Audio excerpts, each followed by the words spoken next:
billions of human beings actually live on our wondrous earth. Infinity has given every one of them a very powerful tool, a tool that in almost all cases has been undervalued, or in the worst hypothesis, not understood at all, a tool that allowed and allows human beings to create, more or less consciously, everything they desire.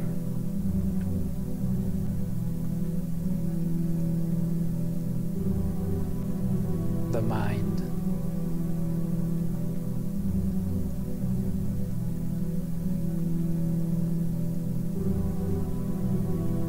A very powerful tool, so powerful to require attention and consciousness in its use.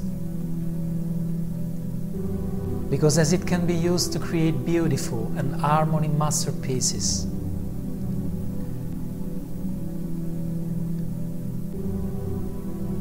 it can be used to create disharmony and suffering monsters as well.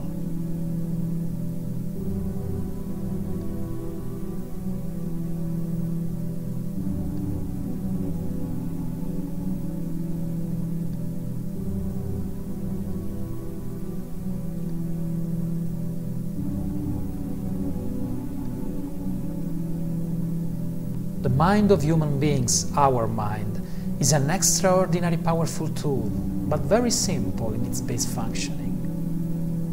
Nevertheless, its enormous power, added to the simplicity of its management and unconsciousness of its potential, can give form and even feed something that is not in our plans. Something that instead of sustaining, steals us energy. Something that in this very moment has under its control the greater part of the human beings living on the planet.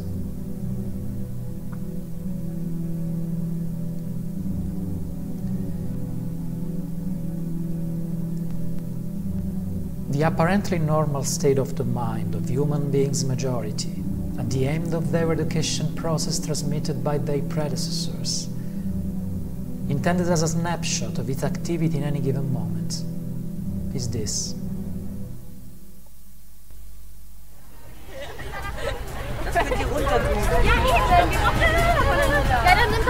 Ey, die Würstchen sind fertig. Würstchen. Dreh die zwei da noch mal.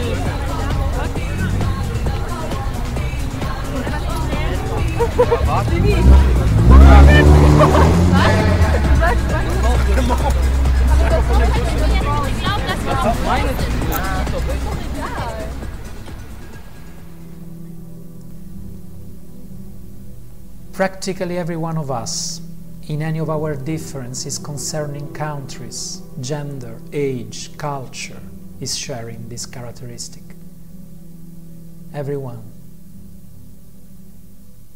Its intensity can vary depending on some cultural factor as the education received or the ethical values of the society in which we are born. In fact, there are some cultures and societies that do not develop these characteristics automatically. Furthermore, it can be more or less accentuated based on personal characteristics. But after a certain moment, typically in the first childhood, the so-called human being normal mental activity becomes this.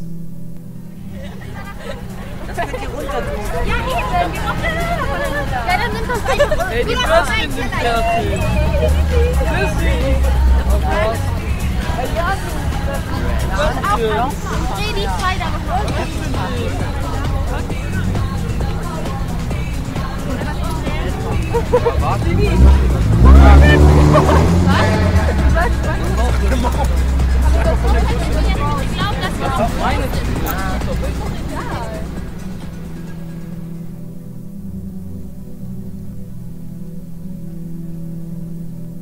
This is the so-called normal state of the human being's mind, because shared between billions of people, thus considered normal.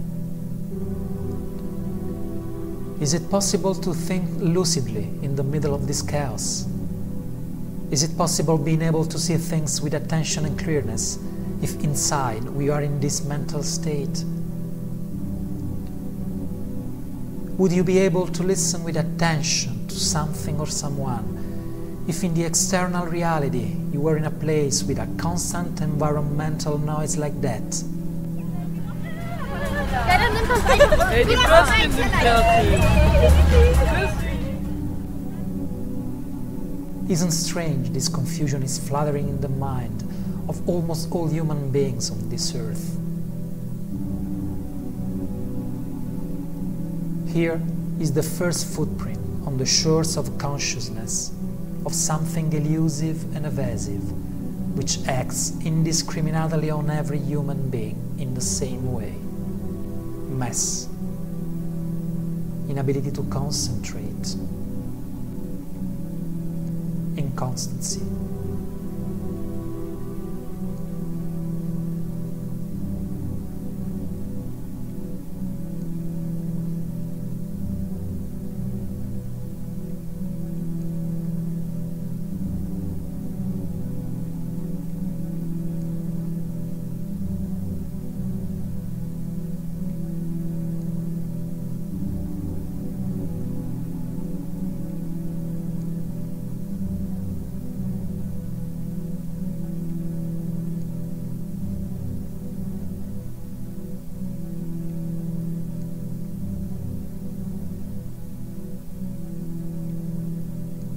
Normal? Of course there is another side to the coin. There are human beings on this wondrous earth whose natural state of the mind is this.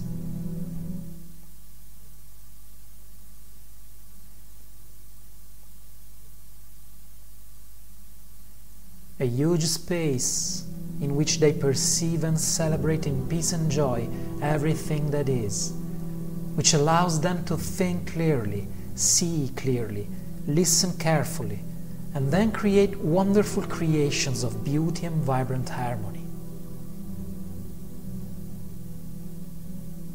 This happens because they have defeated something in them that did not allow them to be who they really are.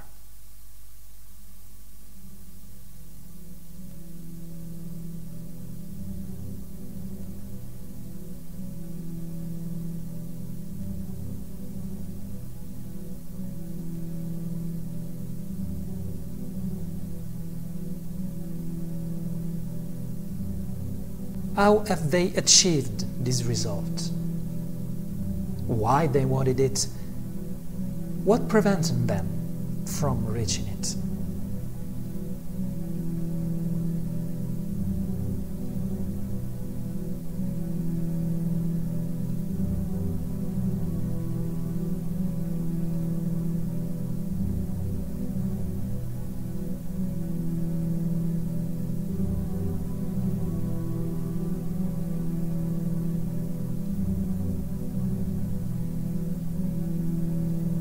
The second elusive footprint on the shores of consciousness is a simple assessment.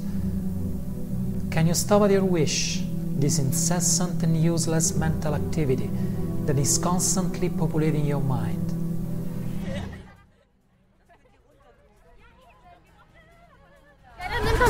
Ey, die Würstchen sind fertig. Chrissy! Oh Gott.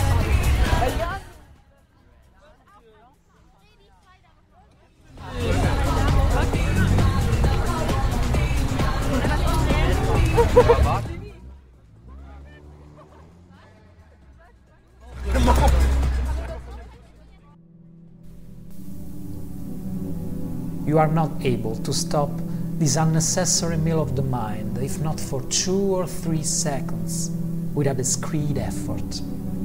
Naturally, you might think it is a normal fact, and the funny thing is that you think it really. The mind that articulates thoughts through one of its thoughts is thinking that it cannot be interrupted in its useless meal, and how could it be otherwise? Can the mind think about not thinking?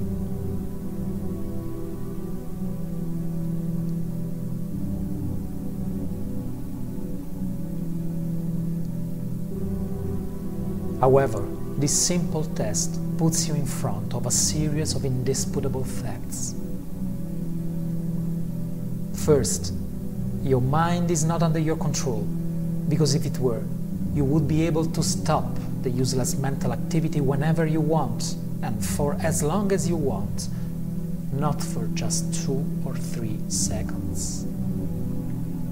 Second, you try to interrupt your mental activity without success. Therefore, it follows that something within you tried to stop the mental activity as well inside you, managing it for a while. So, this something has been able to observe and drive a phenomenon that is beyond the thinking mind. And if it's so, this something in you is not your mind that articulates thoughts. Or better, this something in you is not the mind that articulates confused, unnecessary, unstoppable thoughts. But if there is something in you that is not the mind that thinks this kind of thoughts, then who are you? And why your thinking mind is out of control? If your thinking mind is out of control and you are not this mind, where are your actions originating from?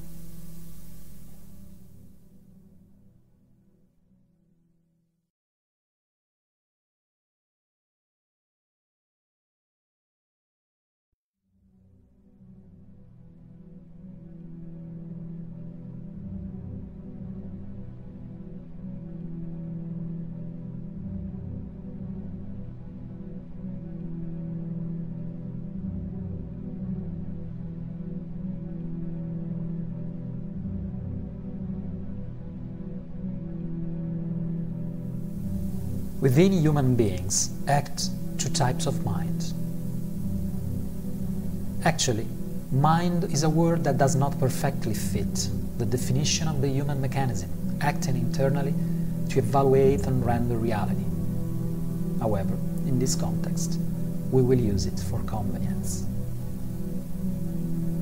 In terms of depth, the first of these 2 minds is the first you meet, more evident and manifest, using the internal dialogue as an element of self-affirmation and self-perpetuating. From now on, we will call this mind the surface mind. Its features are simple.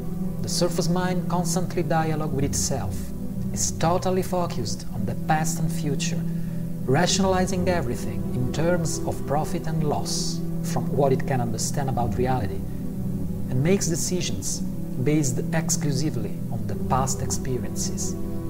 It changes its ideas and direction every few minutes.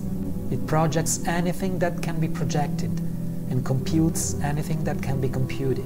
It is unable to concentrate, and its natural state is this.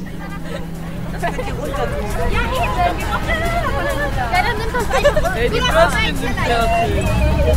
Würstchen. Auf was? Würstchen. Dreh die 2 da.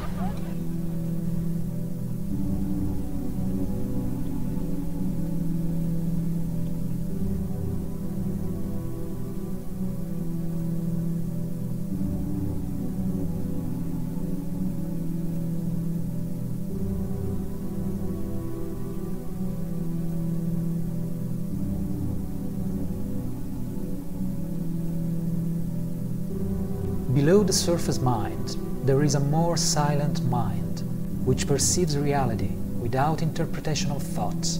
It knows what is the best way for us and lets us know through sensations and feelings.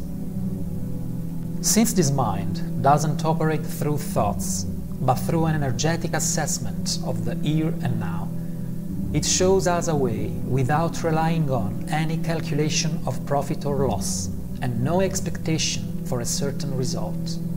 This mind has no need to make plans or projects to set future deadlines, because it doesn't use the future as an escape way, and doesn't take decisions based solely on data from the past, because it doesn't use the past as an immutable model for the present. From now on, we will call this mind the deep mind.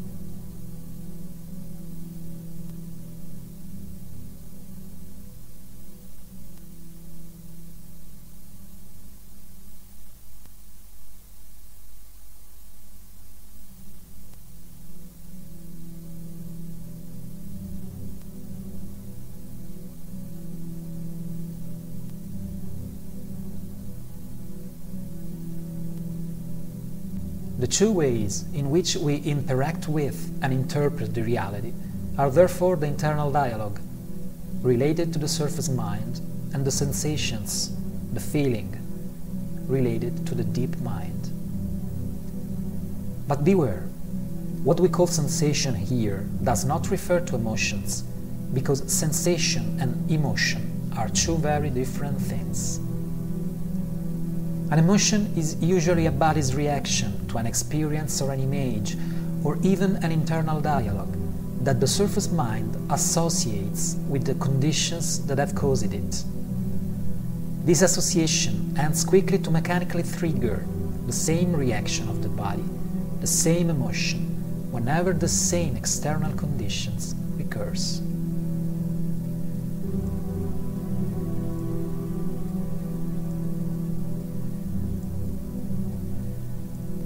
An imaginary example. One day, a person treats you unpleasantly, and the hat that the person wears is something that strikes you. From that moment on, in an unconscious way, the surface mind associates that particular hat with a rude behavior. So, every time you will meet someone with a similar hat, you will perceive an internal discomfort, an unpleasant emotion that will take you to step back or to be rude for no reason, even if the person wearing it is the most educated one you've ever met. This reaction is an emotion. The body has triggered an automatic, mechanical, associative emotion, ultimately totally unreal.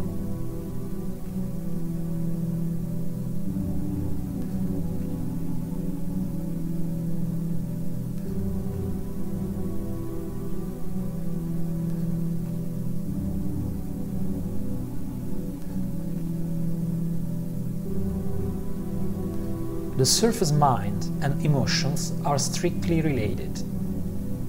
We will see later in detail what this means, because the mechanism inner dialogue emotion is a key element that must be understood as best as possible.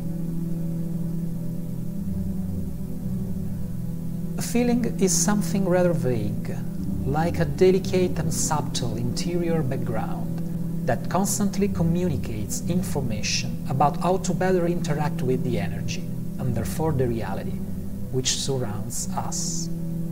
This undefinable background is almost suffocated by the surface mind, but in the course of time it can become powerful and clear if we allow it to act without resistance, and if we recognize in it our true inner voice that knows what is best for us and knows how to communicate it to us. It happened to every one of us to feel somehow divided between an interior impulse fed by a feeling or a sensation and directed to an experience and a series of rational thoughts that somehow attempts to dissuade us and inoculates in us doubts that takes away the enthusiasm.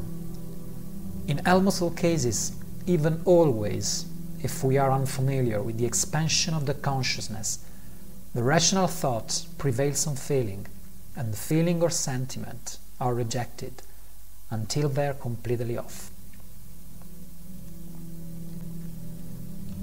Do we perceive an inner impulse to a new experience? Here it comes an inner dialogue of doubt, worry, fear. Here it comes emotions of fear and confusion caused by the same associative inner dialogue.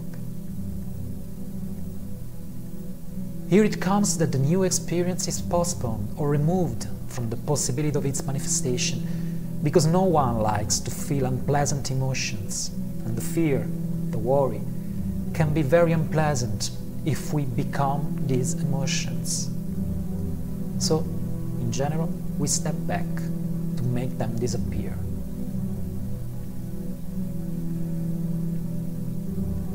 This happens because the surface mind always tries to fight back or keep in silent the deep mind. And generally it succeeds in this intent because we give it our agreement as a field of consciousness, and because we do not know that we can observe emotions without becoming them.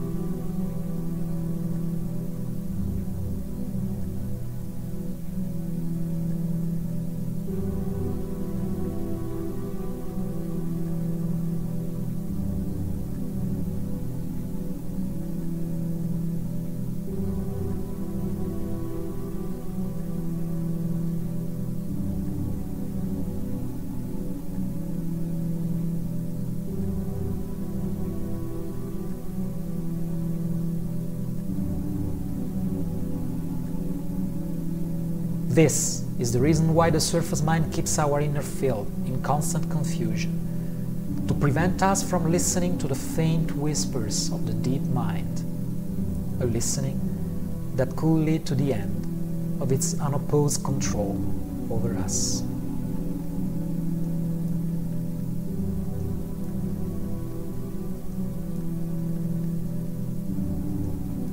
And this is the reason why the behavior of the surface mind is another elusive footprint on the shores of the consciousness, a behavior that is actually one of the most powerful weapons in the arsenal that keeps us in a silent defeat, something that keeps us trapped in a cage that has no physical bars with invisible chains, something that looks normal only because billions of people are under its control, something that works in the shadows because the light of consciousness will reveal it, thus make it ineffective. It is the world that has been pulled over your eyes to blind you from the truth. What truth? That you are a slave, Neo. Like everyone else, you were born into bondage, born into a prison that you cannot smell or taste or touch. A prison for your mind.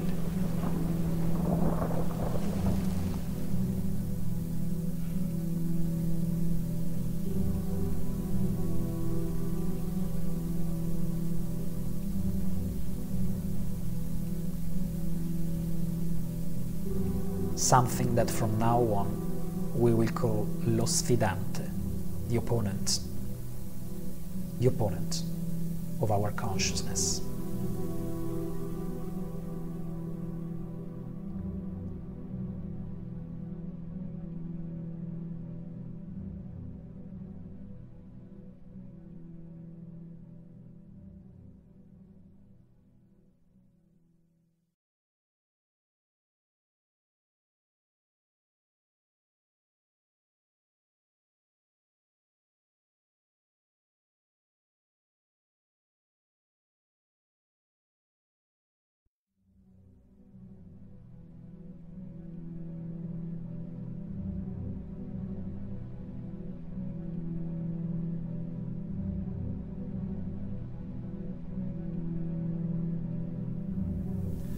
What do we mean then by the word opponent?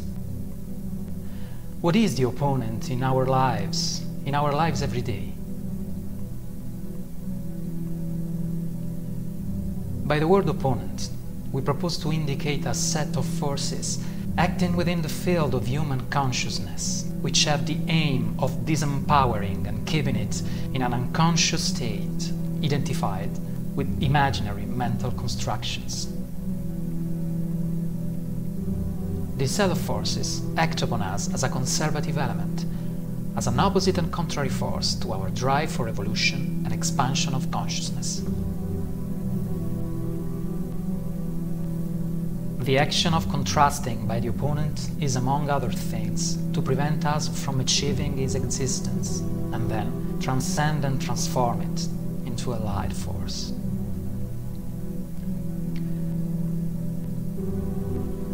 Really recognizing the work of the opponent in our lives, exposing his work and transcending it, is a task that can be difficult, hard, leading to doubts and suffering, which ultimately is his attempt to stay alive. It's a task that can be painful, because we all begin from the same point. We believe to be it. However, to recognize and bring to light our opponent is one of the most important tasks that a human being is called upon to undertake, because the opponent is the guardian of the threshold, the thought to cross, to enter the boundless lands that rightfully belong to us as magical human beings in a wonderful universe.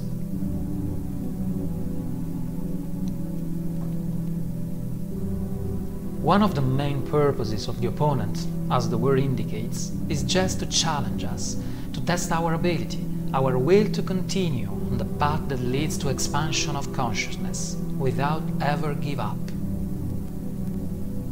It challenges us in order to test and thus liberate our intention to journey towards those majestic realizations that we can achieve, that are part of our heritage of magical and wonderful human beings.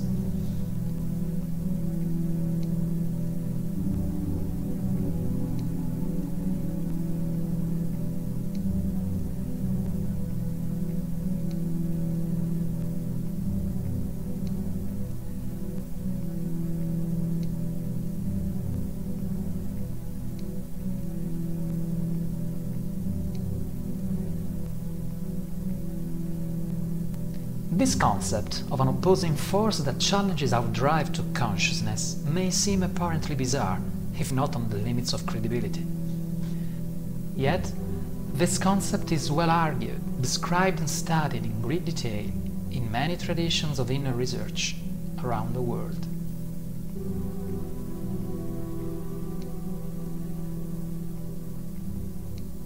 For example, in one of the sacred books of the Jewish esoteric tradition, the Torah, and in the wisdom teachings of the Kabbalah, there are complex descriptions of the purpose and weapons at disposal of an energetic entity, whose name has become synonymous with the forces of evil in the Catholic Church. Satan. Satan, whose meaning is no more than the opponent, is the energetic entity that, just as an adversary, challenges us to reach the light. Its main purpose, according to Jewish tradition, is precisely to create the opposite force to that which drives us to the light, to allow the release of the force of change, because without resistance, there wouldn't be space for even the striving for consciousness and the search of the light.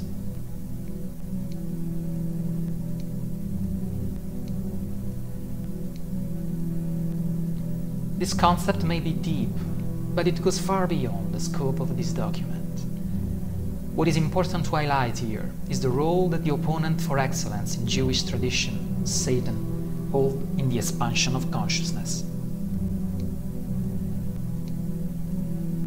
Satan, an energetic entity trying in every way to hinder us in our journey towards the light of consciousness. As we all know, Satan is also known as the devil, il diavolo in Italian language.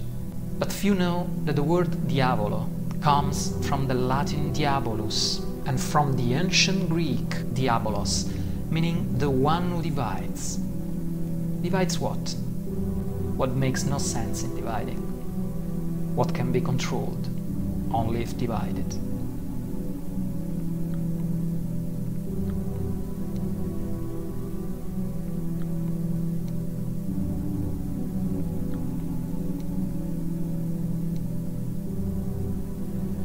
However, the traditions of inner research around the world seem to recognize other goals in the opponent, more pragmatic, in addition to the purely abstract goal that we have just indicated.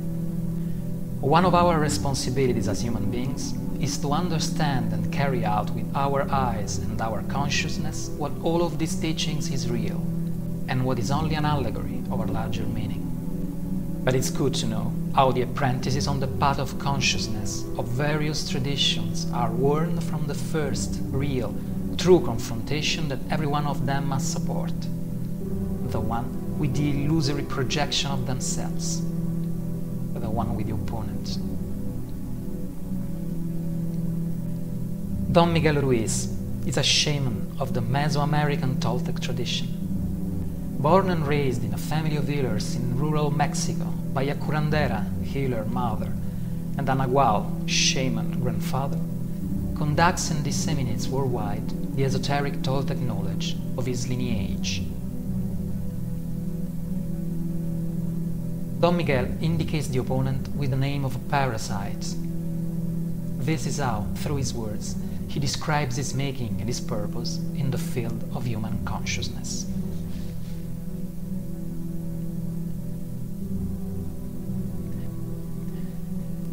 In the mind, we create the judge, a part of us that always judges everything we do or not do, all the emotions we feel or not feel. Normally, the judge finds us guilty, and we think of having to punish. The part of the mind that receives the judgment and feels the need of punishment is the victim. The victim is that part of us that says, "Poor me, I'm not too good, strong, not intelligent enough. What shall I do? How can I even try?" The judge and the victim build their existence on our system of beliefs, what we believe and what we do not believe. A system that has been instilled in our minds since childhood, when we believed in everything that the adults said. The Toltecs call this mechanism judge-victim system of beliefs with the name of parasite. The human mind is unhealthy because of a parasite that steals it the joy and the life energy. The parasite is transmitted like a virus from grandparents to parents to get to us, that we in turn pass it to our children, and its food are the negative emotions that come from fear. The parasite is a being made up of emotional energy, and it is a living being. It survives negative emotions and feeds on suffering.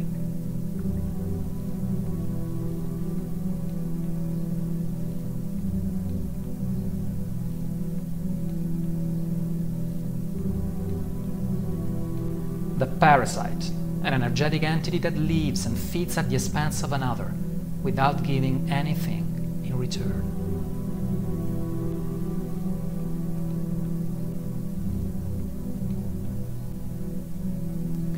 Carlos Castaneda is an anthropologist who has been immersed in another Toltec lineage of esoteric knowledge, that of Don Juan Matus. Don Juan Matus was the shaman leader, the Tizde Nagual, of a Toltec lineage similar to that of Don Miguel Ruiz, probably originated from the same source, but now divided from it by many characteristics, such as the emphasis on the way of the warrior as a path towards personal fulfillment. Carlos Castaneda has in fact transcribed and published in his books many of the teachings he received from Don Juan.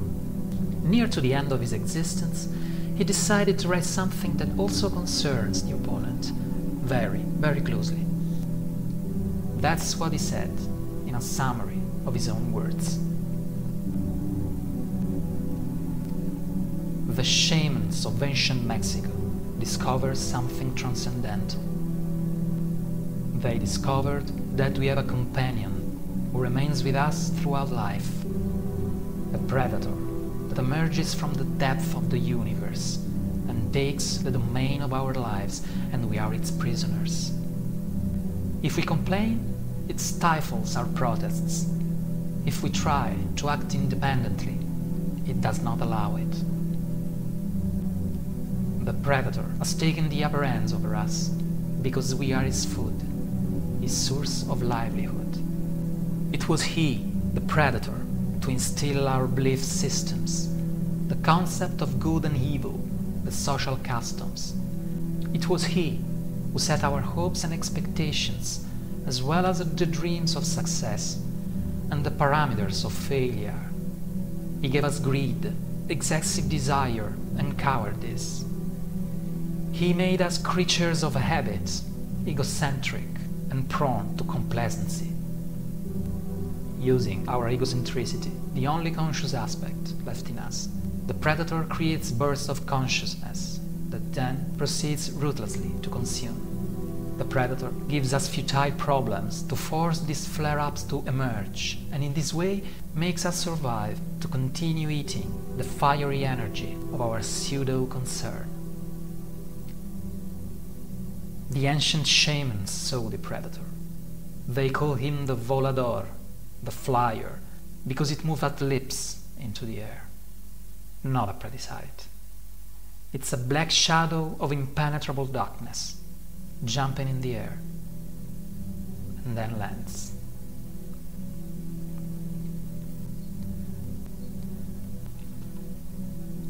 The volador, an energetic entity that lives and feeds at the expense of another, without giving anything in return.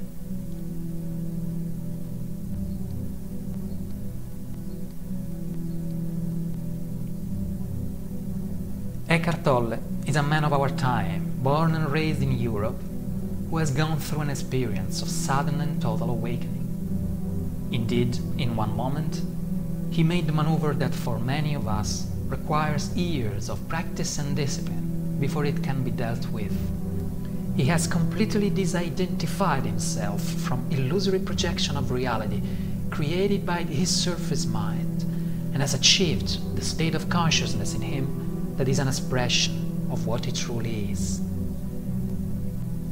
This process, which could be called an enlightenment, but could not be described through words, has allowed him, among other things, to return to observe the life without the numerous and unnecessary mental filters created by the surface mind. In this state of observation, he saw something very interesting, something that has much to do with the opponent, something of which we give a summary in his own words.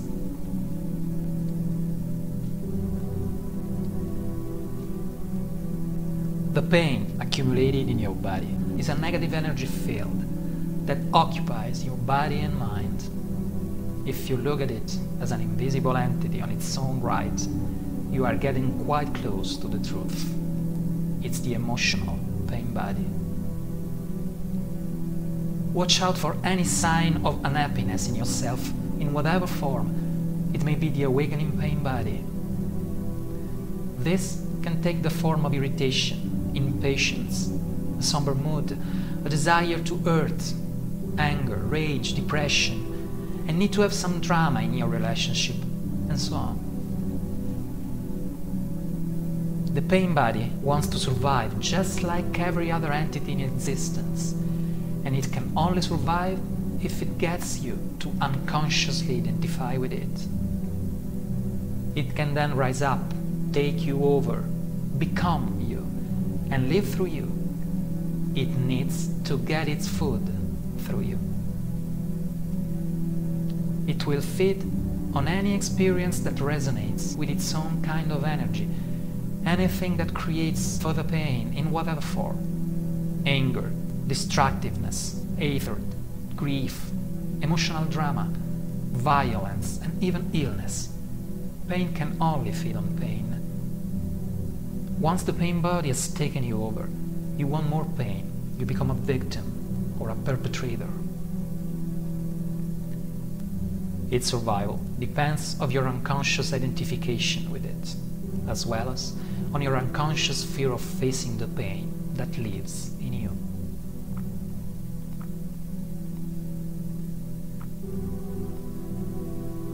The pain body, an energetic entity that lives and feeds at the expense of another without giving anything in return.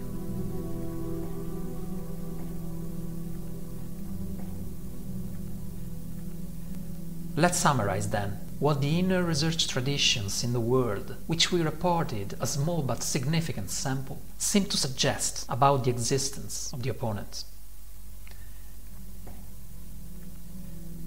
Within the field of human consciousness, there may arise, exist, prosper and operate an energetic entity that acts to deprive us of energy and thus keep us in a state of unconsciousness. Its goal is to continue to feed off a certain kind of our energy, and in the meantime prevent us to expand our consciousness, for not enabling us to become aware of its existence.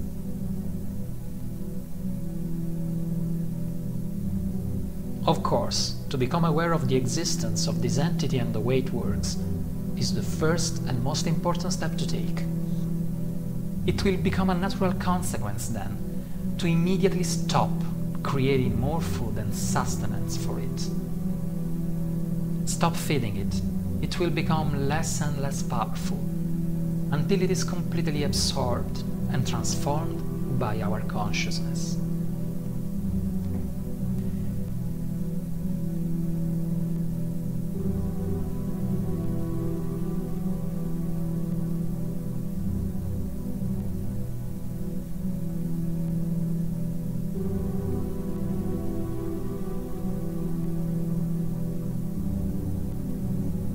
When this transformation occurs, human beings cease to allow a voice in their head that talks to itself of unreal rubbish to be the sovereign of their existence, because they understand that that voice is not who they really are. When this transformation occurs, human beings cease to listen to a mind which obstructs, limits them, and bound them in every way possible instead of supporting and encouraging them, because they understand that that mind is not who they really are. When this transformation occurs, human beings become free.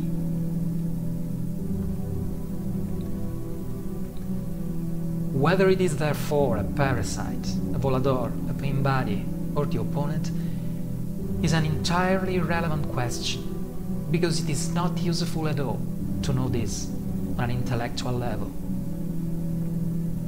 What is really useful is to understand and see how it acts, what are the weapons it uses, what are the effects of its actions in our lives. To understand that we are in all likelihood its unwitting prey of energy. And above all, to understand that we, as beings of consciousness, are powerful and magical beings that have all the available tools to unmask it and transform it into our ally. It is about our happiness. It is about our well-being. It is about our peace. All states of being that are closer to us than the air we breathe and that are completely accessible to us. This is the reason why the opponent must be faced and transcended, not for who or what it is, but for how it reduces our existence. This is the only real challenge in our life before entering and living in the real world and being who we really are. However, the opponent will use every weapon at its disposal to oppose, because this is its nature, and because this is the will of infinity. This is the reason why we need consciousness, clarity, and an unbending intent to face this challenge. This is the reason why in all the inner research traditions all over the world, those who accept this challenge are called warriors.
Understanding who or what the opponent is, as we have seen, is a realization that one day will be revealed to us by the consciousness. Now, instead, we will focus on the consequences of its work, because the consequences of its work are the most obvious and visible trace of its work in the world. The trace that can't be erased, the effects of its disturbing actions. How does the action of the opponent manifest itself in our lives? Confused and continuous inner dialogue, made of a mass of voices, music, generally oriented toward negative and destructive thoughts, anxieties, and worries foremost unreal. Habit of judgment and quantification of all things, about everything, and especially about ourselves. The judgment usually is inadequacy, guilt, condemnation, contempt. Escape from intensity and intentional discipline aimed to constructive actions, with a constant shift towards an identified future, typically tomorrow, Monday, or the first day of the next month, of something that we could and should do now. An escape directed to leave us undisturbed in our indulgences. Tendency to the indulgent inertial drift toward habits that in almost all cases are constructed like perpetuation or escape from a state of suffering, and consequent emotional attachment to them. Self-sabotage of every inspiration that gives us joy and enthusiasm, with all sorts of unreal doubts and fears, generated by the inner dialogue and the surface mind, which lead us to the result of thinking rather than acting.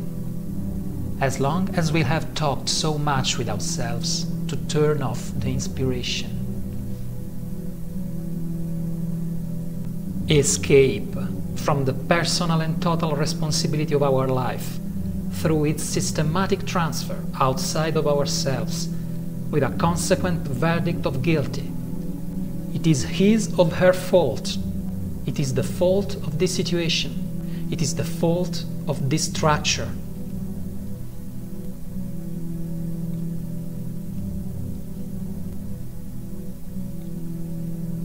The overwhelming majority of human beings in modern Occidental society, spread by now all over the planet, shares with his fellow men all these aspects. Not just some, all of them. Naturally, what is the combined result, the effect of all these futures? Only one. Fear. We live in a continuous, unreal and self-induced state of fear. Fear of losing unreal, non-existent things, approval, reputation, the price for our supposed merits, and indulgences for our shortcomings, the safety. This is the most incredibly obvious trace, as far as covered, of the work of the opponent.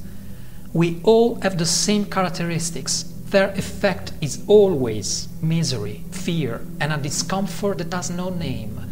And this doesn't make us suspicious at all.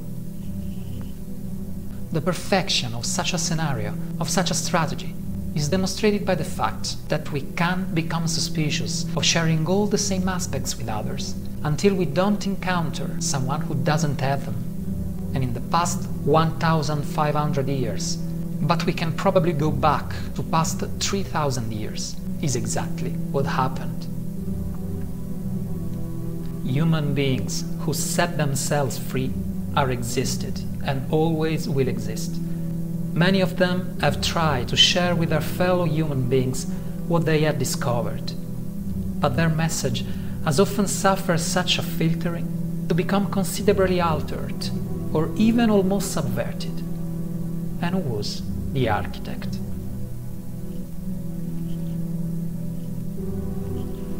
So, if the effects of the work of the opponent in our lives are fear, misery and suffering, Practically all of us, conscious or not, will agree that these effects are not positive for us and therefore should be changed. So why do humans accept them anyway, even though they will inevitably lead them to unhappiness and suffering? Why the message that has walked through all ages has never been heard by many, but instead has always been fought and obscured? Because usually humans do not remember that the models of unhappiness and suffering that they perpetuate and bear in their lives were literally undergone by them through a conditioning that begins at least since birth. Moreover, they aren't aware of the existence of different models, and even if they get the chance to know them, they won't probably trust in them.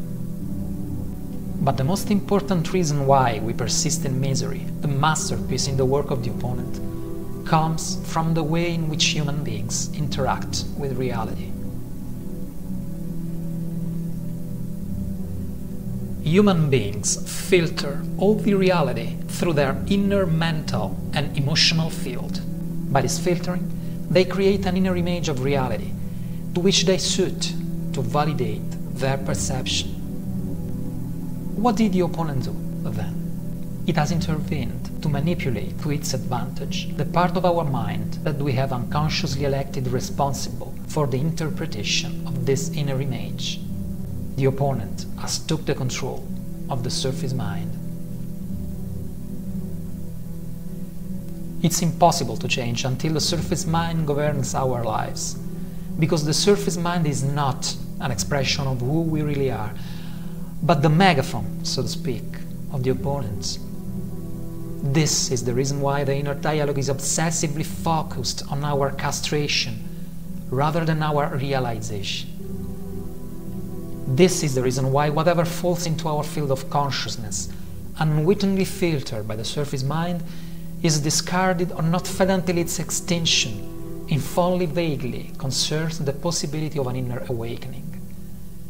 This is the reason why all documents like this, books on inner research, an encounter with a conscious being, will always be kept farther off the possible, with doubts, criticism, and indifference by those who are not ready. The surface mind will filter their reality through an inner conditioned dialogue, and persons will dialogue with themselves, saying that are all nonsense, non-existent facts without any scientific basis, ridiculous rumors, and so on, until they will be agreed with themselves in their inner dialogue.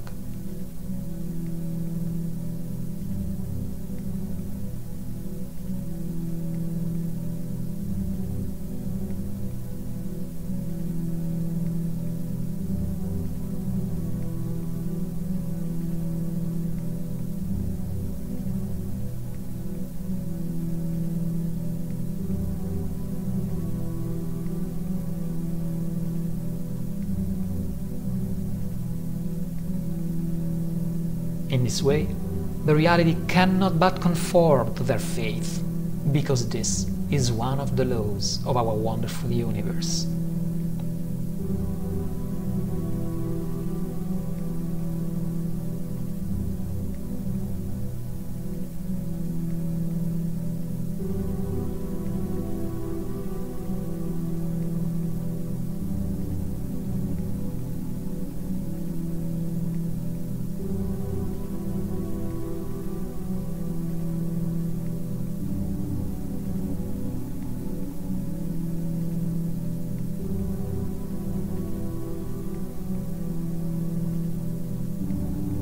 But then, how can you change? Whether they are aware or not, humans that don't have or cease to feed even just one of the above characteristics are already releasing the grip of their opponent. But before proceeding, it is time to unmask one of the most powerful weapons at its disposal to keep us under its control. It's time to unmask the way to filter the reality that the opponent makes us use to keep the command.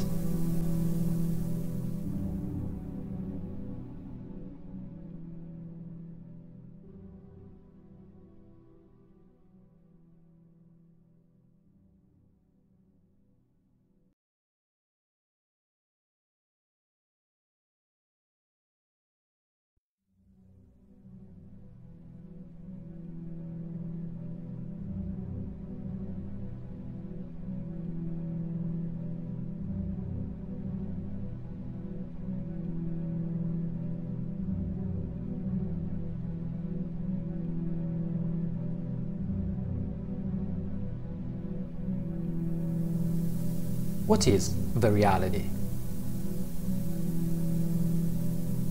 Many of us, practically all, would answer by saying that reality is what we can see, touch, and experiment independently from the interacting human being.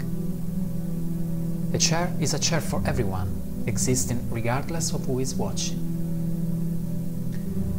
This is as a human being generally conceives reality: unique, stable, accepted by everyone in the same way, external to himself, independent of his assessments, not influenceable, unless through an action involving sensory changes, and therefore perception, about the order or organization in which the constituting elements are assembling it.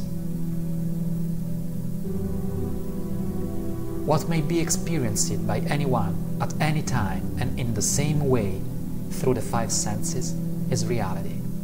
Everything else does not exist. This is exactly the way in which the illusory prison of human beings is built and supported until it becomes a seemingly insurmountable prison. We shall not enter here into the merits of this claim, because a deepening of this topic would go well beyond the boundaries of this document. We will instead speak about the creation mechanism of the reality model shared by the vast majority of us, and how the opponent, with a masterpiece of strategy, uses it to his advantage. Our brain, but in general our whole body, is affected by a constant flow of information from outside, whatever that outside may be. According to our usual and shared model of reality, a model that we have learned and practiced for many years so insistent, it becomes an automatic process. Perception is filtered and processed in real time with our five senses in a magnificent and harmonious symphony, and the result is recomposed in our brain and interpreted by the surface mind to build the image of reality that then we use to interact with.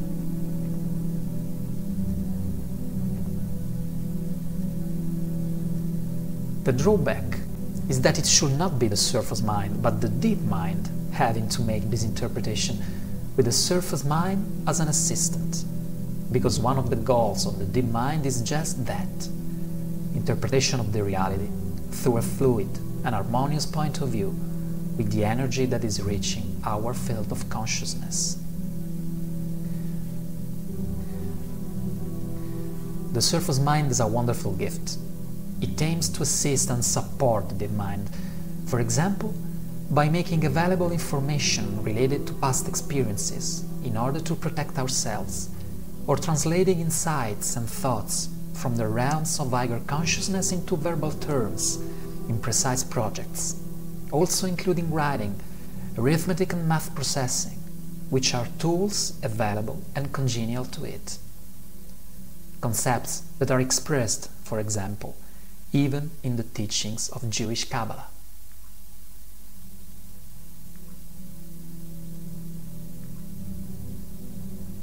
What happens instead?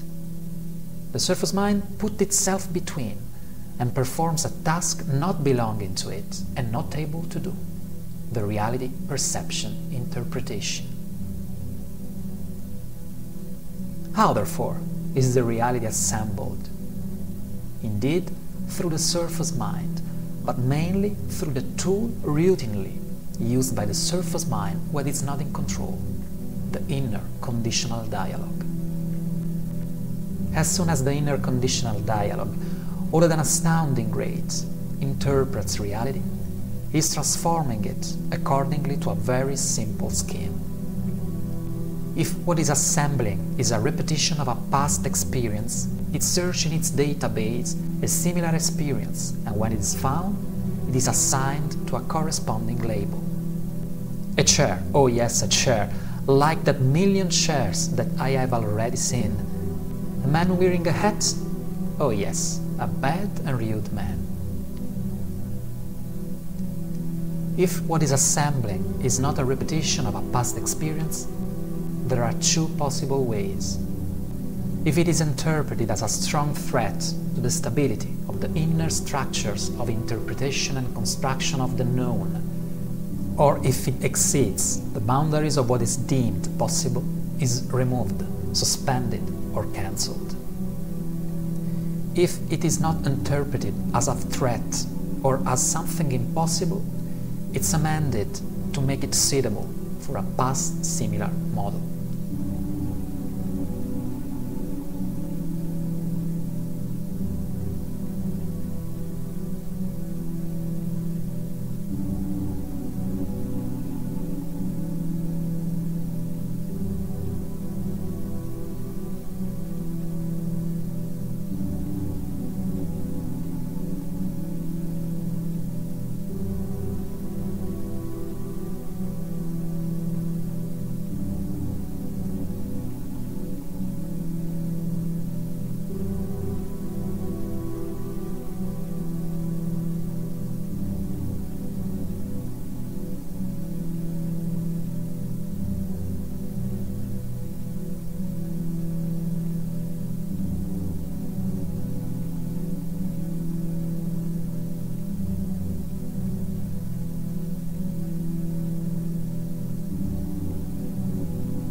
A chair is not just a chair.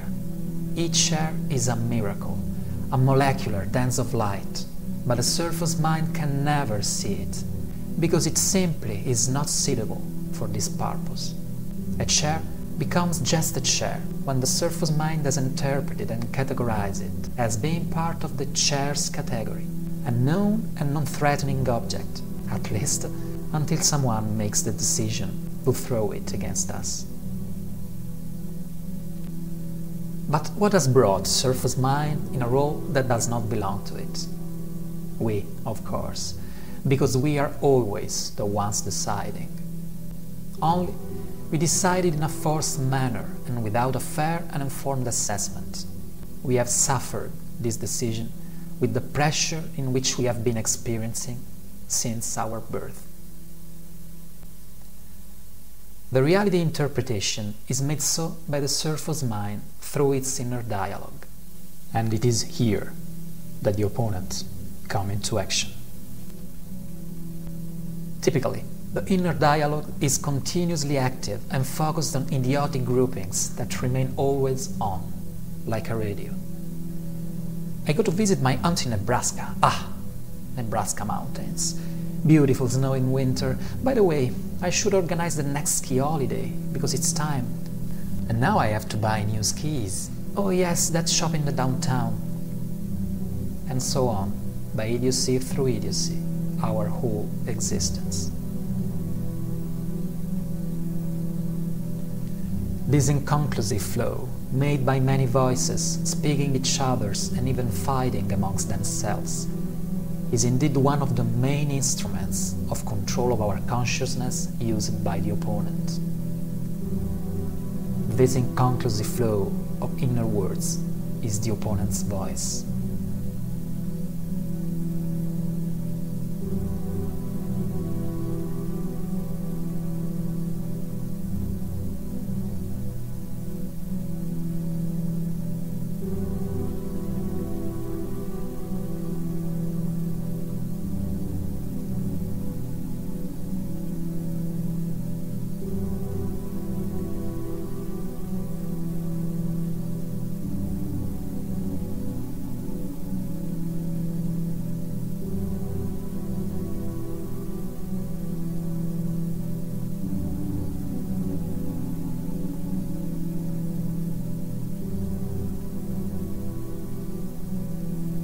That is to say, these many voices that seem to have their own life and that alternate in the domain of our interpretation of reality, this plethora of stimuli, voices, drives, preferences, aversions, are the opponent in its most manifested aspect.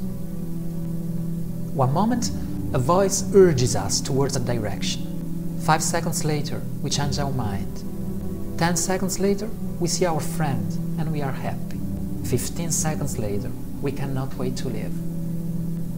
The interpretation of reality changes for no reason, just to follow the whims of a swarm of voices in the head. And instead of unifying ourselves even deeper into the inner core that really belongs to us, preserving and making it grow more and more powerful and authoritative, we continue to wander from interpretation to interpretation, believing to be happy or sad or free, just because a voice in the head tells us either happiness, sadness, freedom, and we believe it as puppets pulled by invisible strings.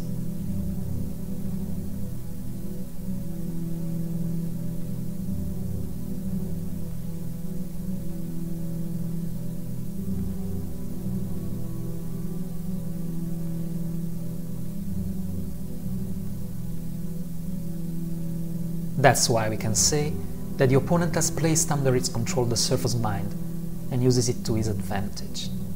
It overloads its operation and prevents his quietness, in a way that secures control of the unconscious human being whom is the victim, acting by the thousands of voices which is made. The surface mind is certainly not more powerful than the deep mind, because it would be like saying the right hand is more powerful than the left. Simply, we use the surface mind in a way that is inappropriate, and the deep mind is consequently suppressed by the mechanism of a noisy and uncontrolled overused surface mind. However, we have better to make a point clear. The opponent can do nothing in front of the consciousness.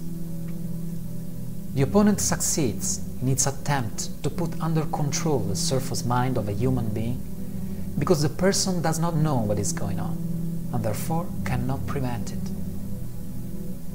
In practice, the opponent takes control of the surface mind typically in the early years of its existence, and with the time, the human being arrives quickly to believe what the surface mind tells him, then, essentially, believing to be the opponent itself. How is it possible, then, to get rid of something that is not even known to have? How can it be possible to get rid of something that one believed to be?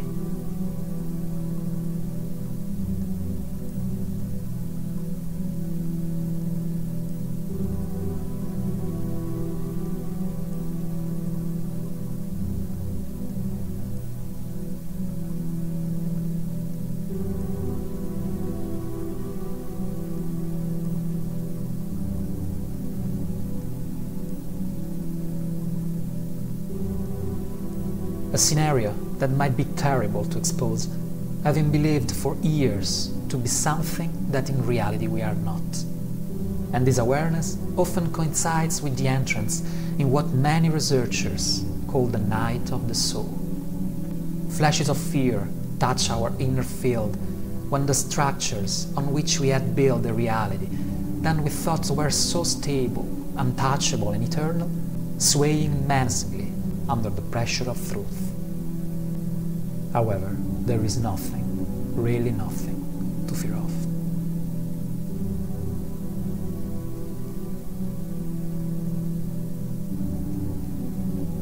Realizing the tool by which we generally interpret reality, namely the surface mind, does not act under our conscious control, is undoubtedly useful, but there is more. There is another tool related to this way of interpreting the reality the opponent uses to perpetuate its presence in us. A tool that is essential to know, because it is also the instrument that, switched off, triggers and increases the opponent decay as a force of opposition and its transformation into an allied force.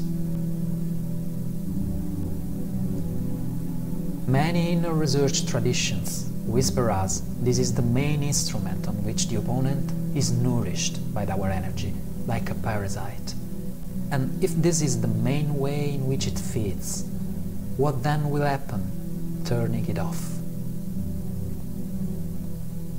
We speak about a very simple automatism created by the body, united with the mind which directs it. The vicious and self-sustaining cycle that triggers between the inner dialogue emotions.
Emotions are a very important component in the response mechanism of the human energy field to stimuli and perceptions it receives from all that surrounds him.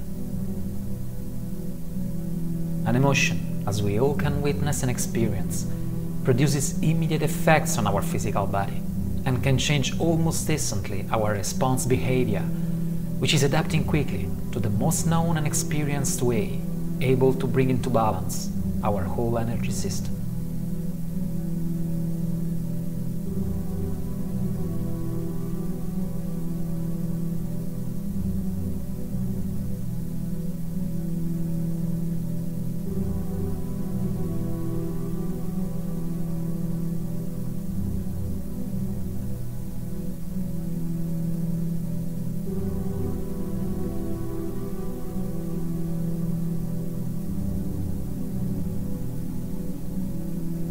But how an emotion is born?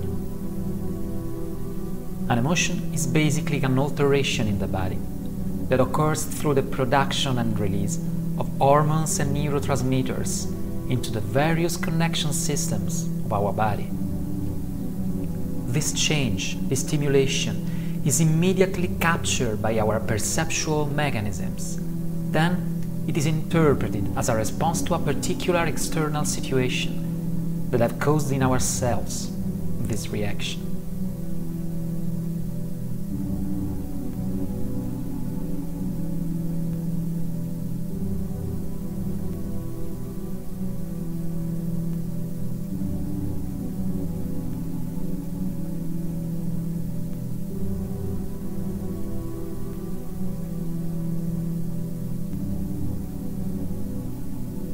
For example, the perception of a tiger in freedom, without protective bars, a few meters away from us, will cause in the vast majority of us the release of a hormone well known to all, the adrenaline.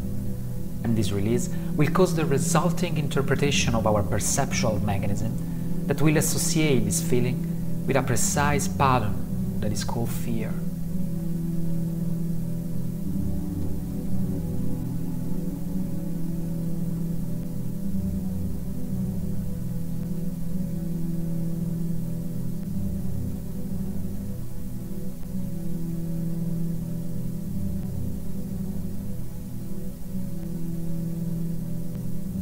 An emotion, then, is nothing but a sensation in the body that we perceive as a response to an event that has affected our field of consciousness. The alteration of the chemical equilibrium in our body produces an instantaneous sensation, and it is this sensation that we call an emotion, a shaking.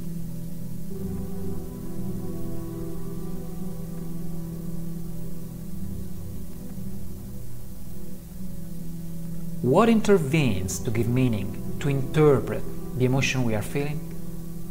Of course, the models that have been included within the mind that we place in power of the interpretation of reality, that is, in most cases, the surface mind.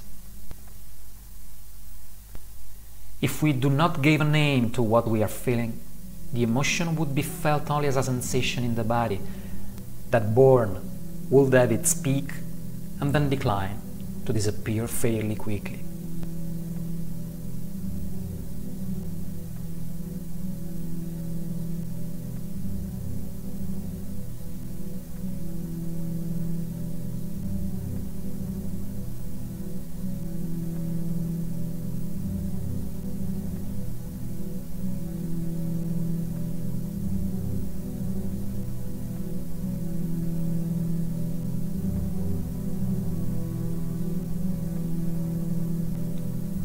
The key element, simple yet profoundly important in this scenario, is that the mechanism for creation of emotions is bidirectional.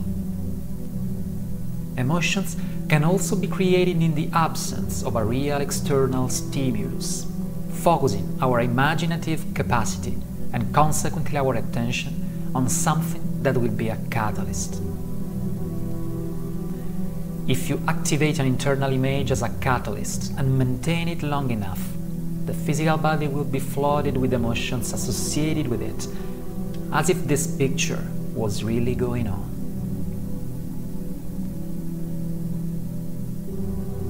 If we listen to relaxing music and imagine to be comfortably lying down on a lawn, the physical body begins to produce hormones and neurotransmitters that are related to this scenario, even if we are sitting on an uncomfortable chair in an urban basement. Any one of us understands and knows with certainty that this mechanism works, because undoubtedly everyone practiced it many times in the course of their existence in various situations.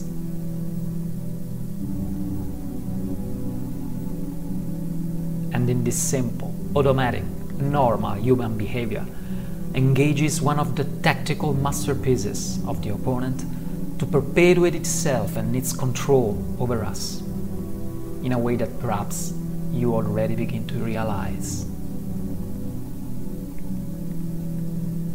As we have seen, the vast majority of humans use the surface mind as the element of interpretation of their perceptions in an inherited, automatic, and unconscious way.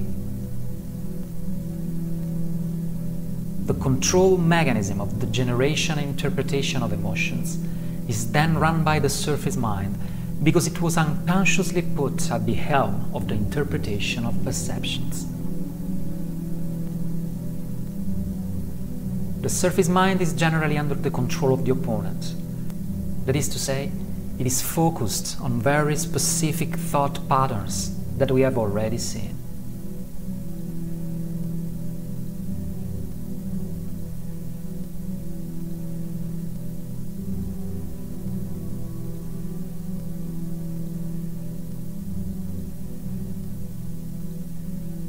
These patterns of thought invariably produce emotions.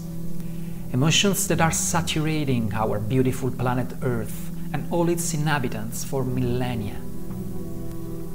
Emotions that have the sole purpose of perpetuating the presence of the opponent in our field of consciousness.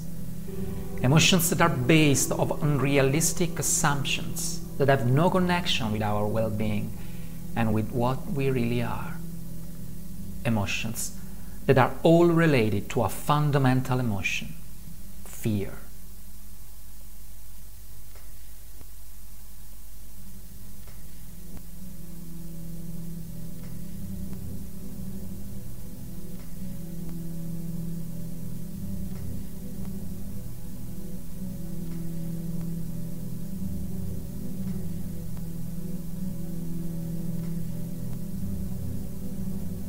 How does the surface mind produce these emotions, which are the fuel of the opponent? Generating, through internal dialogue, conditioned thought patterns that are gradually loaded with emotion through this constant inner dialogue.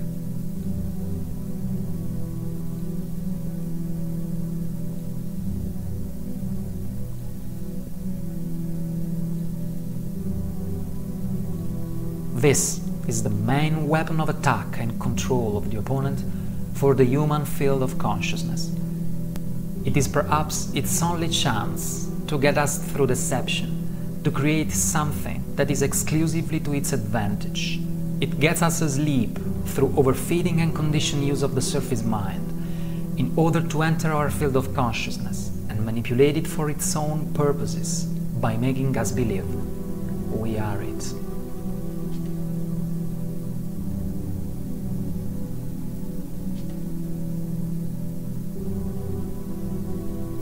At the unconscious mercy of this mechanism, human beings do nothing but to perpetuate patterns of learned behavior that have no connection with what they really are. Feeding unreal patterns of thoughts unrelated to their very essence, human beings produce emotions that instead of supporting and making them happy, only feed and support the opponent and deprive them of energy and life force, constructive and positive.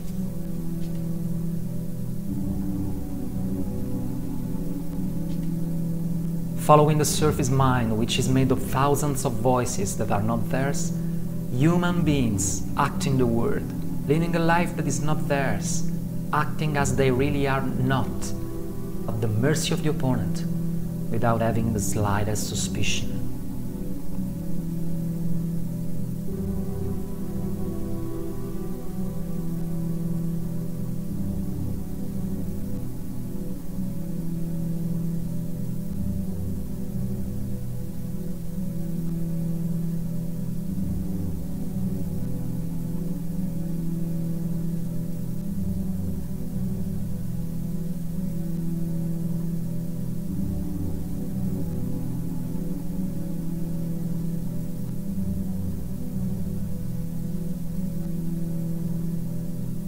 The trigger and the involuntary self-reinforcement of the vicious circle inner dialogue emotion is thus the main weapon available to the opponent in its efforts to disempower our field of consciousness.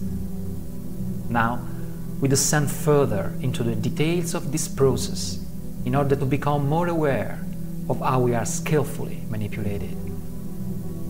A process that we will call, from now on, the disempowering spiral.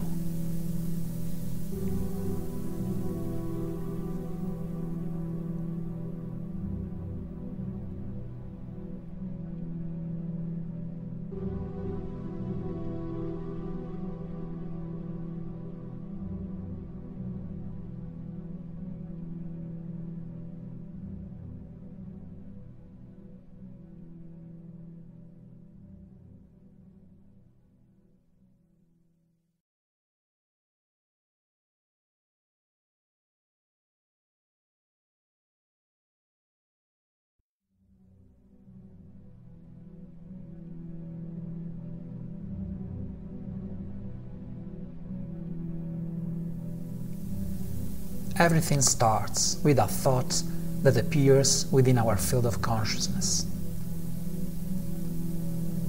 Initially, this thought is essentially an image, a vivid flash, which is not accompanied by any words, because it comes from a place where words do not have any importance. It's a thought image that has enormous power, because it is the initiation of a creation. A thought that outlines a possible reality that we might choose to create or not, knowing that we have the possibility to choose. What we do, however, as the result of little or no knowledge of the phenomenon, is to comply instantly with it, like conditioned androids. Until we intervene to shine a light with our consciousness, these powerful thoughts images are generated involuntarily, unconsciously, and focused on repetition and the routine of experiences to which is generating, or has already triggered, a strong emotional attachment.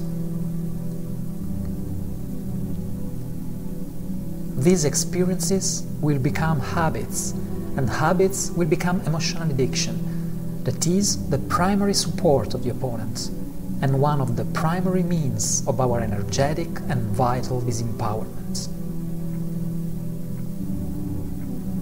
So, we can say that until we intervene to shine a light with our consciousness, almost all of what we call free actions and creations are under the control of the opponent.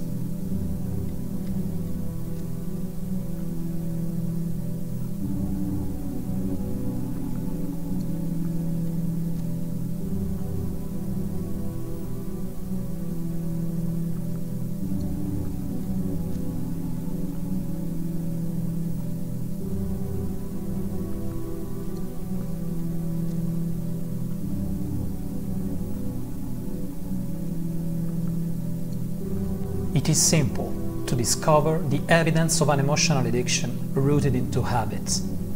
If you try to put up resistance to it, or to suggest to another one the possibility that you can try to put up resistance to it, the reaction is always the same. Tension, nervousness, uncontrolled disagreement, up to an explosion of emotions of rage and resentment. This means that there is a strong emotional attachment hooked with the satisfaction of a habit. Therefore, the habit is controlled by the opponent. Really, almost all of our habits generate emotional attachments hooked with their gratification. So, we can say that almost all of our habits are under the control of the opponent.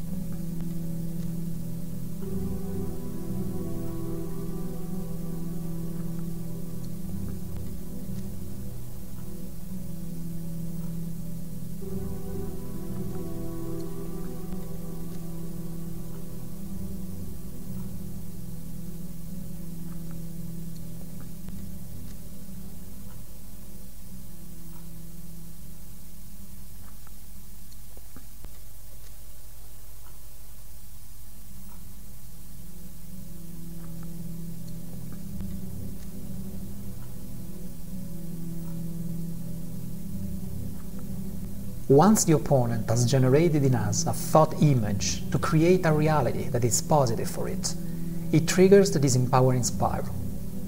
The surface mind intercepts these thoughts and starts to transform it into a reality through the conditioned inner dialogue, which will justify, encourage, support it, paying it all its attention.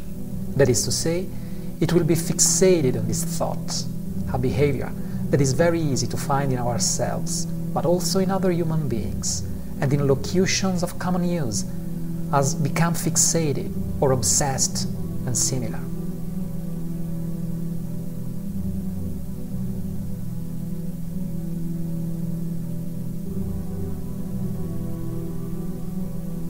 The focus of the surface mind, as we have seen, can produce a phenomenon of greatest importance, the generation of emotions corresponding to that focus. The continued and intense focus of the surface mind on the thought image triggered will sooner or later produce the generation of emotions, which in their turn will feed this focus with further energy, as if they were the confirmation and additional fuel to this focus.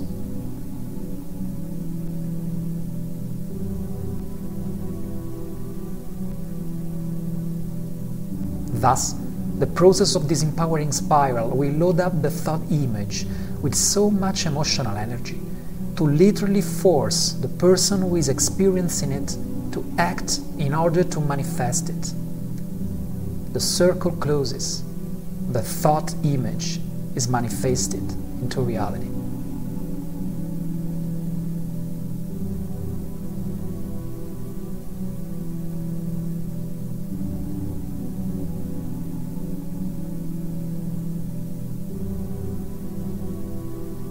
This is the simple, linear way in which the opponent manipulates us like puppets.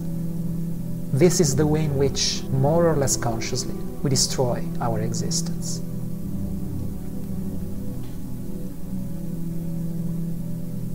But beware, this is also the simple, linear way in which we can build an extraordinary life.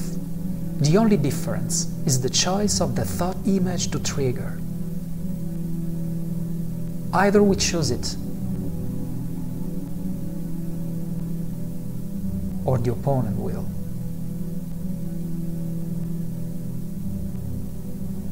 The consequent process is the same, but if the thought's image are our free and conscious visions, the disempowering spiral becomes the spiral of power.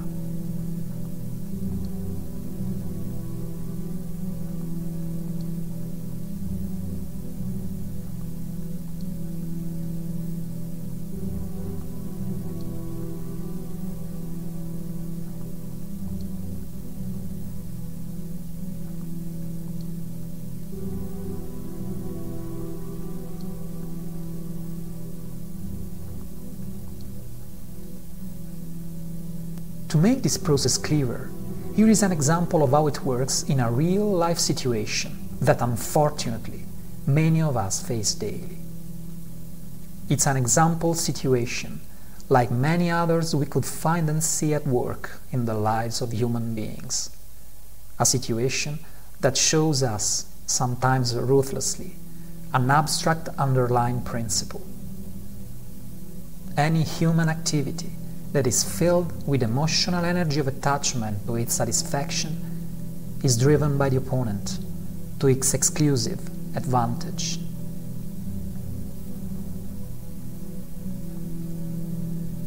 The situation of life that we examine is that of drinking excessively.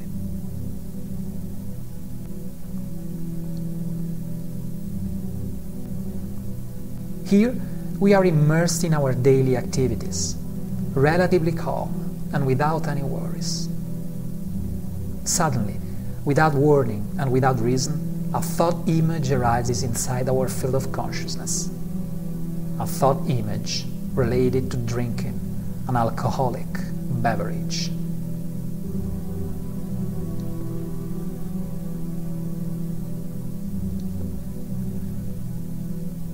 The surface mind snaps and captures these thoughts, our conditioned inner dialogue, out of control, in which we trust, as if we were those voices, begins to repeat phrases like, "I have half a mind to have a quick drink. Yes, I would say I deserve just a quick drink. Well, it would take just a quick drink," agreeing with itself that yes, it's exactly as it is repeating to itself. This conditioned inner dialogue quickly generates an emotion, a sort of anticipation of the alcohol that we will drink, and how good we will feel after this drink. From the standpoint of mere perception, this emotion is nothing but a widespread sensation in our body, like an itch, a current. But when the surface mind intercepts it, is transformed into emotional energy for the use and sustenance of the opponent. An emotional energy, that is, a sensation to which has been assigned a label, that does nothing more than further feed our inner dialogue with our hypothetical need to have a drink. At some point, the emotional charge hooked to the thought image of drinking alcohol will be so great that we cannot help but pour us something to drink, reliving this emotional current and feeling ourselves relieved and in peace. But it will not pass a long time, and it will pass less and less time before this state of calm is disturbed again by a new emotional necessity generated from an unconscious thought image, and so on, in days, months, years of wasted energy in vain.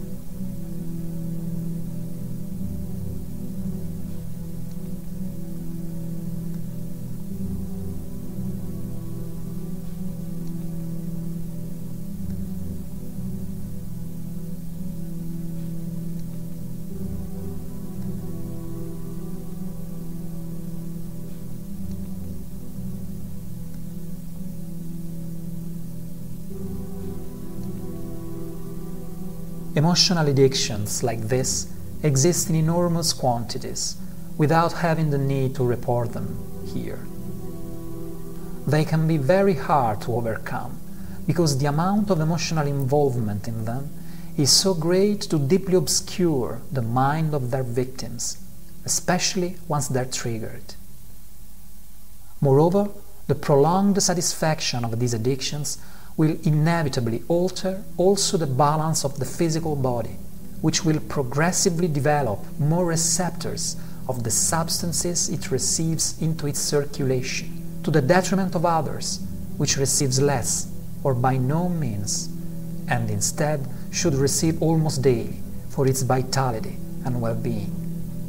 Thus, emotional addiction becomes physical too, and at that point can be really hard to get rid of it.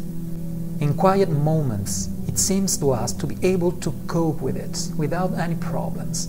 It appears like an illusory an evanescent ghost. When triggered, it becomes a demon who wants all our attention, all our energy, and then leaves us exhausted and drawn, only to return sometime later to ask for another tribute to our energy. A demon working for the opponent.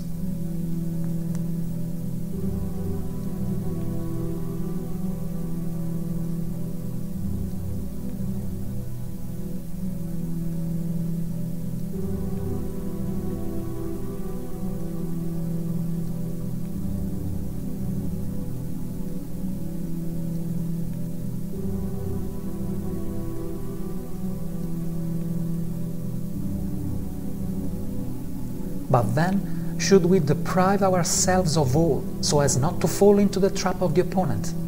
Not on your life. The world is wonderful and full of experiences to live. What we should do is cut off or stop creating the emotional attachment to their satisfaction that we put in our actions, whatever they are.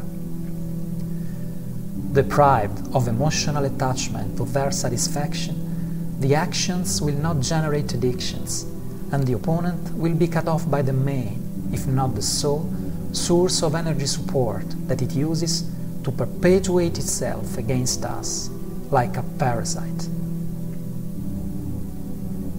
When an action is deprived of emotional attachment to its satisfaction, the experience is transcended. It is no longer important when, how, or why you do it. It can pass years before you do it again, or a few minutes. You don't feel any void in its absence, nor you feel any need to do it again. If it's possible, you can do it. If it's not possible, simply you can't. There is no more yearning for its satisfaction. There is no more obsession, nor suffering for its lack. Yet, it is precisely at this point that you get the most enjoyment of the experience itself. It's only at this point that we can clearly determine whether the experience is really good for us or not. Without the emotional flow that had the sole purpose to give power to the opponent and disempower ourselves, we fully enjoy the experience every time that we will relive it again, just because we appreciate its impermanence, its quality, its real intake of energy, with serene and clear eyes. The state of mind which arises from the process of transcending an experience is one of the pillars of our integrity. To this state of mind, many traditions of inner research give the name of detachment.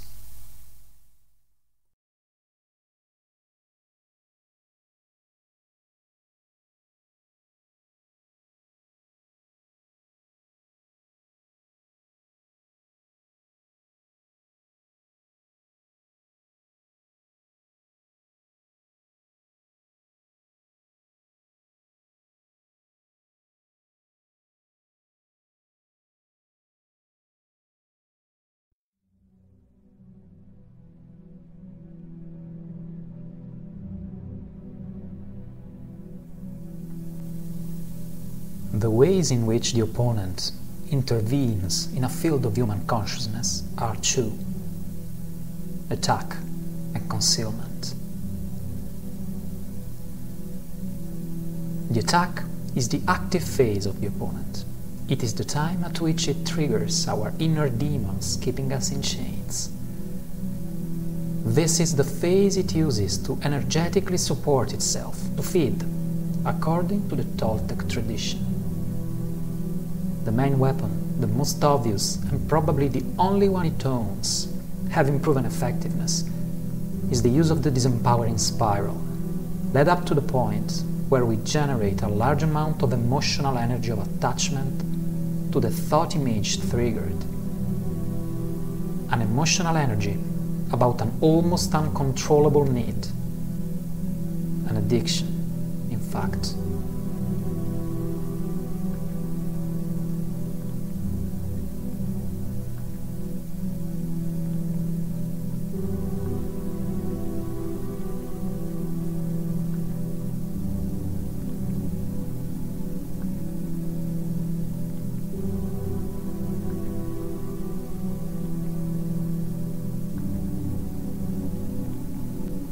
You just need to take a quick look around to realize that virtually every human being surrounding you is handled through one or more emotional addictions, which they cannot and fail to do without. A manipulation which always originates in and is grown by the same strategy, the disempowering spiral.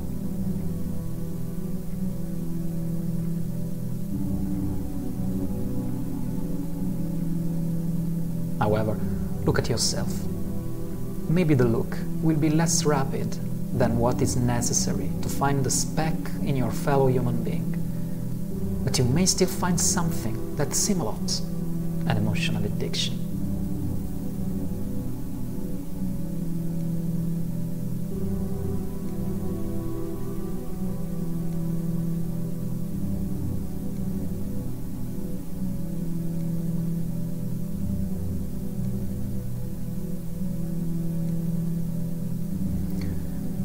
Concealment is the passive phase of the opponent, in which it momentarily moves back and uses the advantage unconsciously acquired on us to keep us in a low energy state and out of balance, so as not being able to cope a later attack with energy and consciousness. How does it succeed in all this?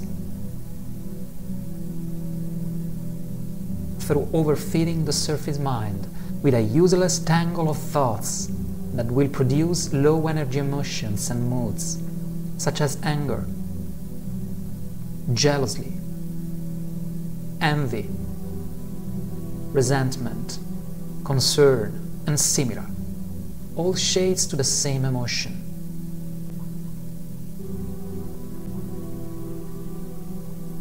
Fear, which is ultimately the opponent's fear of being discovered.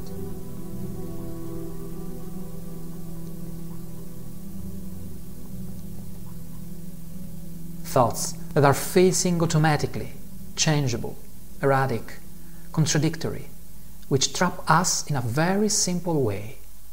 They think themselves with the I pronoun. I think. I feel. To me, what he did is bad. Did you see what she did to me? Etc., etc. But who is this I? How many I are in your head? Is it possible that this I wants one thing and 5 minutes later wants another, sometimes very against the first one? It is not possible answering these questions without consciousness. But given that trying to answer to these questions, or just watching the ballet of the surface mind out of control, means starting to cut supplies to the opponent, the surface mind is overfed with chatter, music and noise to prevent the unfolding of consciousness.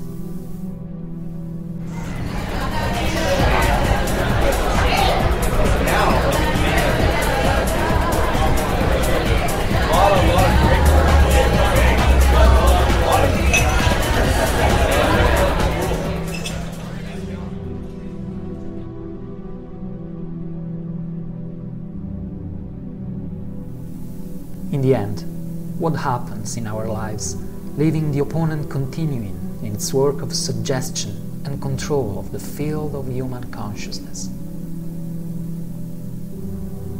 We won't follow our inspirations, that is, what makes us really feeling happy to exist, because the higher consciousness towards inspirations produce positive emotions, thus high energy emotions, which to the opponent are totally indigestible.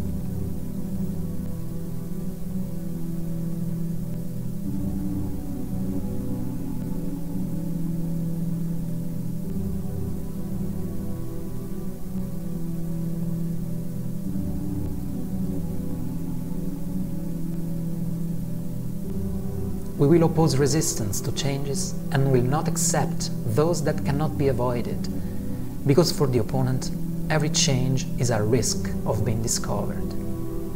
The opponent will create enough thoughts of resistance that will generate emotions of resistance.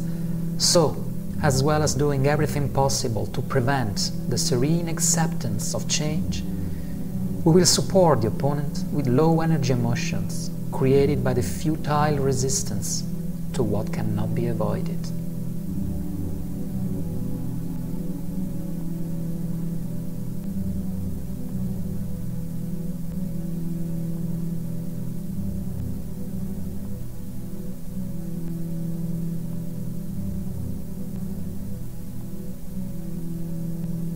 We will stand against something or someone outside ourselves and will fight it as the cause of our misery and our sickness, because we will attribute the responsibility of low-energy emotions living within us to external events or other people.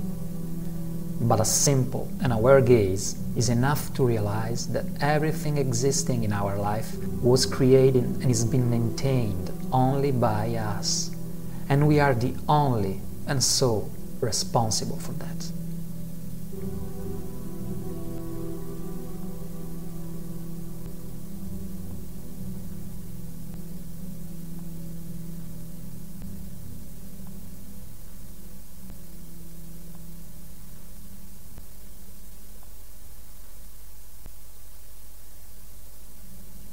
We will become anxious and worried about losing what we have, and we will be more likely acting to defend rather than share. But whose anxiety and this concern of losing something is this? It is only the opponent's. As human beings, magical and wonderful as we are, all of us, we have nothing to lose, and we do not depend on anything, because we are everything. But it takes consciousness to find this out. A consciousness that the opponent cannot, nor should, allow the expansion of, for various reasons, perhaps even greater than itself. A consciousness that the opponent knows it cannot hold, because the consciousness-growing process is unstoppable and never-ending once awakened.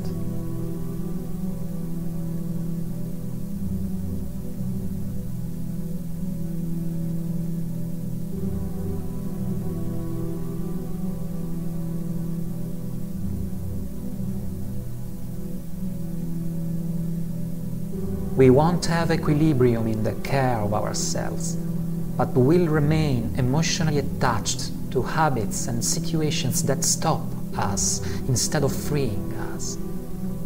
Ramta, whichever this being will be, identifies with brightness these emotional attachments. Attachments to people, places, things, times, and events. Every emotional attachment to one of these spheres creates habits, and habits are actions that control a human being, not the contrary.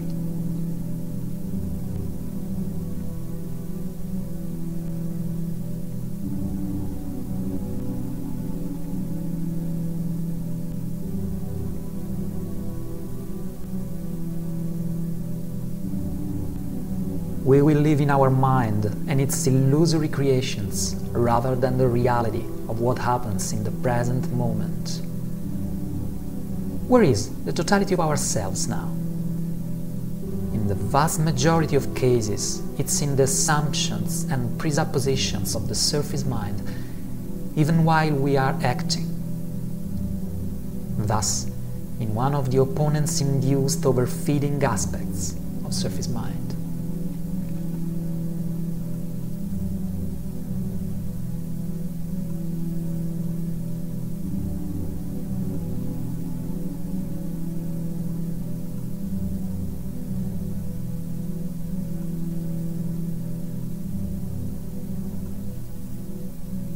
We will externally project our assumptions about reality when they are nothing more than thoughts generated by the opponent, and to them we will follow in the actions as if they were true. Isn't it like that in our life? Isn't it true that instead of asking directly, with humility, integrity and listening, instead observing quietly, silently, in awareness and acceptance, we ask ourselves questions we give ourselves answers, and then we believe that these answers are the reality. How many things have we destroyed in our life this way, then realizing it was all only in our surface mind? How many things have we destroyed in our lives, believing a mind manipulated by the opponent?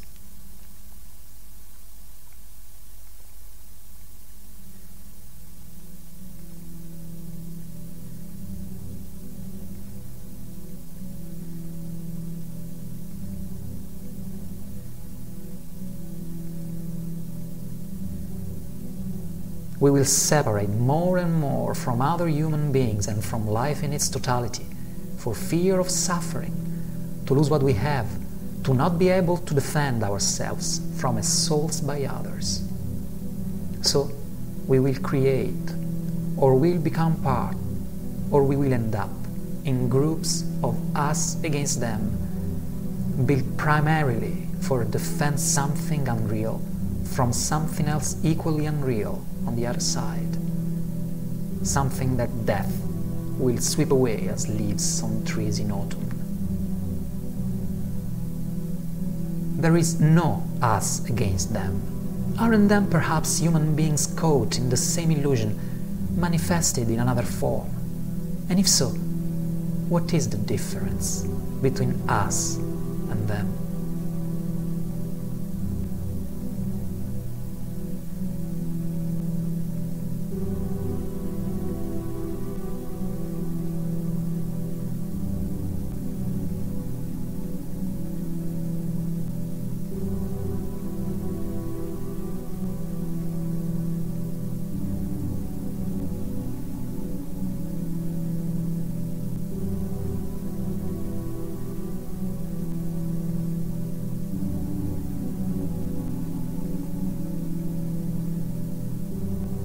This is what the opponent is creating in our lives, if we give it leave to do so. Does it sound familiar? How much are we immersed in these things? How much are people around us immersed in these things?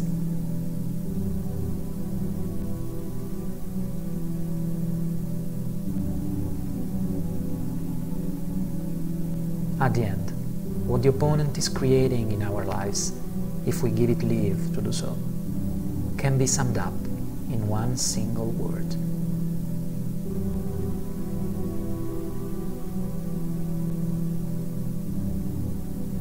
suffering.